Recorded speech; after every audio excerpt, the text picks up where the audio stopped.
Hi and welcome to the Ruby Tuesday. My name is Ruben, and this is my review for Nightride, a new Netflix film that dropped on Friday. Let's talk about it non-spoiler, although it's very hard to do spoilers for this particular film. Let me know your thoughts down below. Do subscribe if you haven't yet. It does help with analytics if you like and comment and all that jazz. But let's jump in. Nightride is a real-time one-shot thriller about a dealer trying to pull off one last job in order to go straight. So you've seen these type of films before. We had one a few years ago with Frank Grillo, The Wheelman. Very kind of contained film. This one is the most contained. There are barely any shots outside of the car. Most of this one shot is outside of the car looking at the driver, but you still get to hear him clearly. It's that movie magic, you know. You somehow can hear everything going on inside the car, even though you're on the outside. We obviously do get camera changes, looking at him from the side, and there's a few other locations, very small, very sparse, but the majority, 95% of this film is inside the car. And you might be thinking, well, that sounds really done. But really, it's about the conversations this guy is having on his phone while he's trying to orchestrate this one last job as things spiral out of control.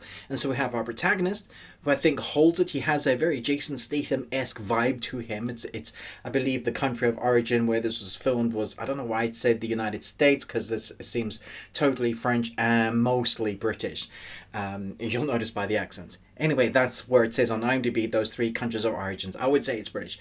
Anyway, so it has that kind of gritty Brit, neon lights, all shot at night, that kind of fluorescent orange glow that, you know, the cars are passing by. It has this gritty feeling from the outset.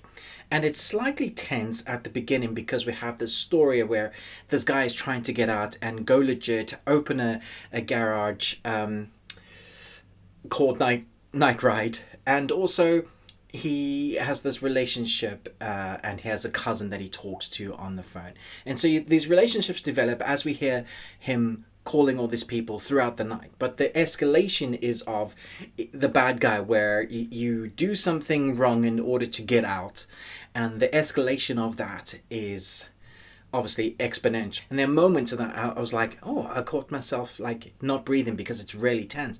But essentially you're listening to phone calls and you're like, oh, how does that even work to make an interesting story? A guy in the car talking on his phone. And I didn't feel the time. I thought it was a very interesting take on this genre that we've had a lot of times. There's been other versions of this type of film. I just felt the way it was contained. It's obviously not a massive budget. It's very small contained. It's a directorial debut. So this particular director has done a number of shorts. They've cut their teeth on, you know, being producer, the cinematographer, all of those. It's a fairly small crew and cast, but you don't feel that it needed more than that. I think if it had a bigger budget, they would have lost the magic of this film. It was really interesting. I thoroughly enjoyed it, was entertained, was feeling the tenseness of it.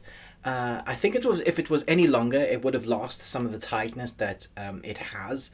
And you can understand that this kind of stuff does go on and there's a sense of realism to it. My only negativity was that there's sometimes when he's talking to his crew, it does feel like it's been pre-recorded and they've added like a particular wave sync over it to make it sound like they're talking to people that it's not ADR.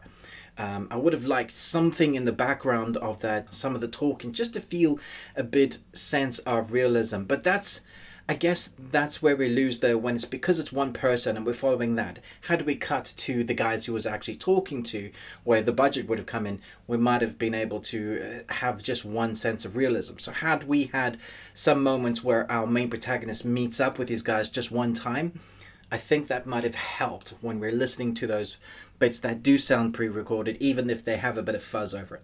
That's just a minor glitch. If I had to find something to say, I didn't quite like this bit, didn't quite feel real, that's the only bit. For me, I thoroughly enjoyed this. I'm going to give it 4 Nicolas Cages out of 5. It's on Netflix now.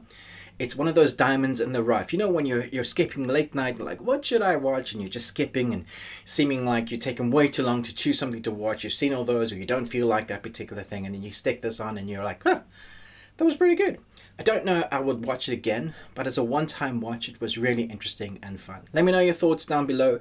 Can you mention any other films like this, other than The Wheelman and Nightride, that you thought were really good? Contained, individual, a person kind of holding their own on screen for the most part of the whole film. Thanks so much for watching, but most of all, until next time, remember, live long and Tuesday.